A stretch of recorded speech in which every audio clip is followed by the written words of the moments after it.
ceasefire and the CNN total disintegration in front of every one of us.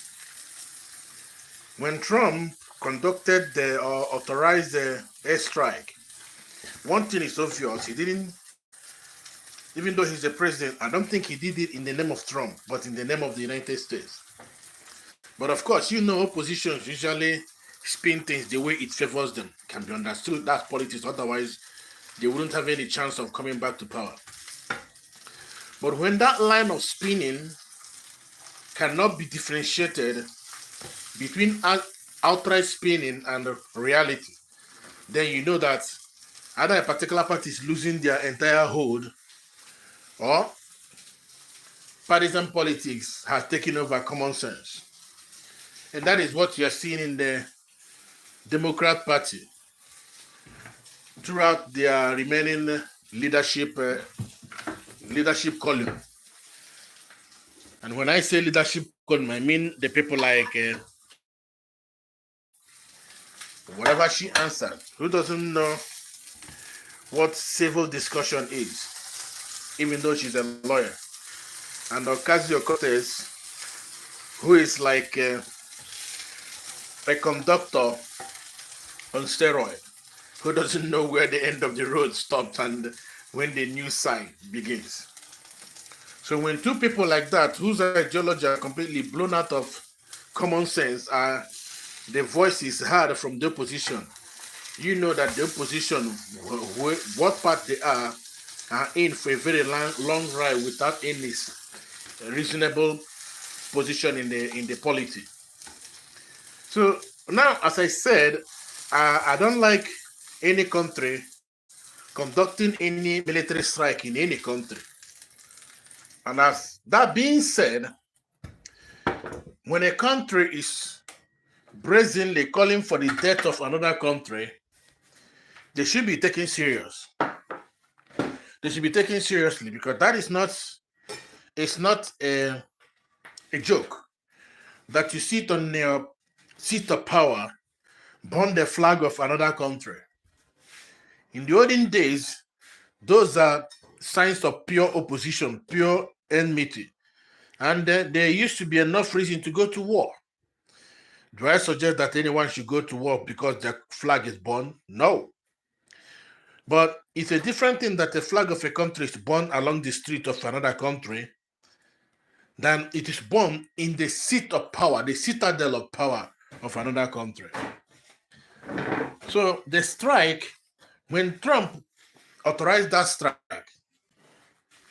it's easy to think that it will blow out of proportion. But anyone who followed the fight, which I believe didn't start just with the 12 days war, I believe that this was meticulously planned by Israel since the pager and the walkie-talkie of Hezbollah, the total disintegration of Hamas, the consistent bombardment of the Houthi rebels, and finally going for the head of the snake, which happened to be Iran. So when all those proxies were essentially neutralized, they have only the snake and its head. That was why when they went to the head of the snake, it practically doesn't have any backbone to retaliate. It was too bad that Iran was in its heel all throughout. That's a call, but I can't take it now. Now, Iran would have had the Russians coming to their aid. Since they always go to the Russian aid, but the Russians are occupied with their own war. They would have had Hezbollah coming to their aid, but Hezbollah's upper echelon, the seat of power, have been completely neutralized. They would have had Hamas hitting Israel, but Hamas has been on the run since October of 2023. The Houthi rebels coming up to their head, but the Houthi rebels have been obliterated. So they stood alone. Worse still, the fight came from within. they have been living with the enemy for quite a long time. If you see how that war, it was just like the one-day bombing in Russia by Ukraine. But this was different because if you see the level of damage, the level of sophistication, including the elimination of the generals, the top of their military command, you know that this is not, it's not planned in a two-day style. Operation Rising Lion. So when Trump finally hit them, anyone who follows military, the act of war, we know that they have nothing left to fight with. At least they have lost deterrence because your enemy, knowing your weakness or your strength, in a way controls how they strike. But when it was obvious that they don't have anything left to strike with to do a lasting damage, the only left positive option is to hang up. So when Trump, after hitting them, suggested peace, ceasefire, it was a sigh of relief. So that was why when CNN got what they called an intelligence from the Department of Defense, that it was not a successful mission. And if you see how Trump presented that so-called intelligence, it has possibility of two ways. It could have been or it could not have been. But CNN ran with what favors their narrative, which is it may not have been.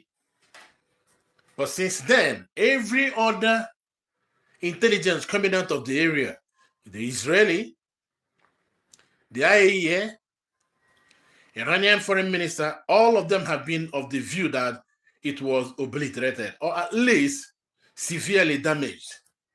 So where does that keep CNN? It keeps CNN on the column of conspiracy theory. I say it again.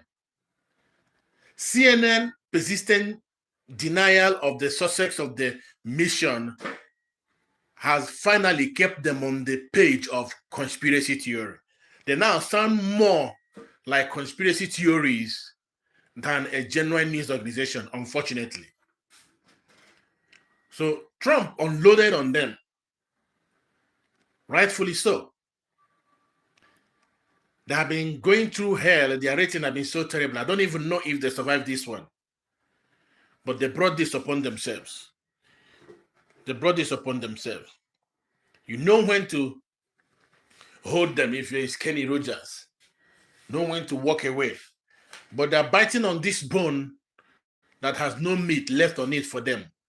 And yet, they are completely oblivious of the fact that there's no... Because their intention is not on getting the right bone, but on biting. Unfortunately, it leads them to nowhere.